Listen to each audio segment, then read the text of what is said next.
आणि ही दृश्य आपण बघू शकतोय। याच अपार्टमेंटमध्ये अनेक खासदार राहतात आणि त्याच अपार्टमेंटला ही आग लागल्याचं आपण बघू शकतोय। सध्या आग विझवण्याचे प्रयत्न या ठिकाणी सुरू आहेत। दिल्लीमधून ही लाईव्ह दृश्य आपण बघू शकतोय। ब्रह्मपुत्रा या अपार्टमेंटला ही आग लागल्याचं समजतंय। अनेक जे खासदार आहेत ते याच इमारतीमध्ये राहतात आणि सध्या अग्निशमन दलाचं पथक पोहोचलेलं आहे। आग विझवण्याचे या ठिकाणी शर्थीचे प्रयत्न। आग कुठेतरी विझल्याचं सुद्धा आपण दृश्यांच्या माध्यमातून बघू शकतोय। दिल्लीमधून ही थेट लाईव्ह दृश्य आपण बघू शकतोय। ब्रह्मपुत्रा इमारतीची ही दृश्य आहे। दिल्लीमधली ही इमारत ज्या ठिकाणी अनेक खासदारांचं वास्तव्य आहे आणि त्याच इमारतीला ही भीषण आग लागल्याचं समजतंय। अग्निशमन दलाचं पथक या ठिकाणी पोहोचलेलं आहे आणि त्यांच्याकडून आग विझवली जाते। बऱ्याच अंशी या ठिकाणी आग विझवण्यात यश आल्याचं सुद्धा आपण बघू शकतोय। नेमकं काय घडलं होतं, आग नेमकी कशामुळे लागली याचं कारण अद्याप आपल्या समोर आलेलं नाहीये। मात्र आपण बघू शकतोय आग या ठिकाणी विझवली जाते। प्रयत्न त्या ठिकाणी केले जात आहेत। मोठ्या प्रमाणात शर्थीचे प्रयत्न आग विझवण्याचे केले जातात। बऱ्याच अंशी आग सुद्धा कुठेतरी विझल्याचं आपण बघतोय। दिल्लीमधून ही थेट लाईव्ह दृश्य आपण बघतोय। ब्रह्मपुत्रा इमारतीला ही आग लागली। अनेक जे खासदार आहेत ते याच इमारतीमध्ये त्यांचं वास्तव्य आहेत आणि त्याच इमारतीला ही आग लागल्याचं समजतंय। आग नेमकी का लागली याचं कारण अद्याप आपल्या समोर आलेलं नाहीये। मात्र आग विझवली जाते तसे प्रयत्न या ठिकाणी सुरू आहेत आणि आग नेमकी कशी विझवली जाते तेच प्रयत्न आपण या दृश्यांच्या माध्यमातून बघतोय। अग्निशमन दलाचं पथक पोहोचलेलं आहे। त्यांच्याकडून आग विझवण्याचे हे शर्थीचे प्रयत्न या ठिकाणी केले जात आहेत आणि बऱ्याच अंशी आग सुद्धा आटोक्यात आल्याचं आपण बघू शकतोय। याच इमारतीमध्ये अनेक खासदार आहेत, त्यांची घरं आहेत।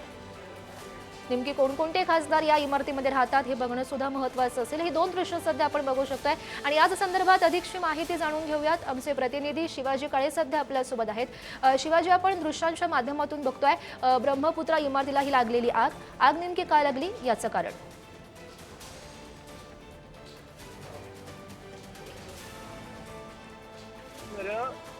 खासदारांची आहेत आणि इथून 200 ते 300 मीटर अंतरावरती देशाची संसद आहे। सध्या या ठिकाणी आग विझवण्याचं काम सुरू आहे। कुलिंग जे आहे ते या ठिकाणी सुरू असल्याचं पाहायला मिळत आहे। मोठ्या प्रमाणात फौजफाटा या ठिकाणी तैनात करण्यात आला आहे आणि साधारण पाहू शकतो की पहिला, दुसरा, तिसरा, चौथ्या मजल्यापर्यंत ही आग जी आहे ती आता पोहोचल्याचं पाहायला मिळालं होतं।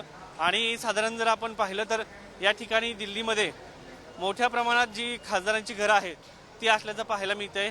सध्या दिवाळीचा कालावधी आहे आणि आपण जर पाहिलं तर या ठिकाणी कुलिंग प्रोसिजर जी आहे ती सध्या सुरू आहे। मोठ्या प्रमाणात ही आग होती।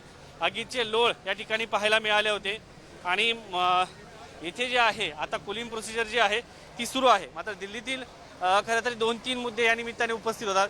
या भागामध्ये अशा पद्धतीने अत्यंत महत्त्वाचा हा परिसर आहे आणि या परिसरामध्ये जर विचार केला आपण तर VIP लोकांची घरं आहेत, खासदारांची घरं आहेत आणि या खासदारांच्या घरामध्ये अशा पद्धतीने आग लागलेली आहे।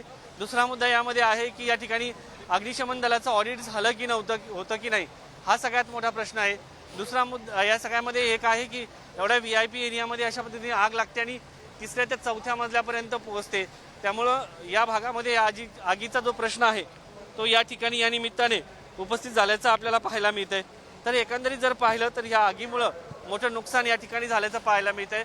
तिसऱ्या मजल्यापर्यंत ही आग जी आहे ती पोहोचल्याचं पाहायला मिळतंय। आता आग जी आहे ती आटोक्यात आणल्याचं चित्र आहे आणि जर आपण पाहिलं तर या ठिकाणी खासदारांची घरं जी आहेत ती आहेत। ब्रह्मपुत्रा अपार्टमेंट आहे, या ठिकाणी मोठ्या प्रमाणात घरं पाहायला मिळतात। नक्कीच शिवाजी, आपण दृश्यांच्या माध्यमातून सुद्धा बघू शकतोय चौथ्या मजल्यापर्यंत ही आग लागलेली आहे। आग सध्या विझवली जाते, त्या प्रकारचे प्रयत्न या ठिकाणी सुरू असल्याचं आपण दृश्यांच्या माध्यमातून बघतोय। धन्यवाद दिलेल्या सविस्तर माहितीसाठी।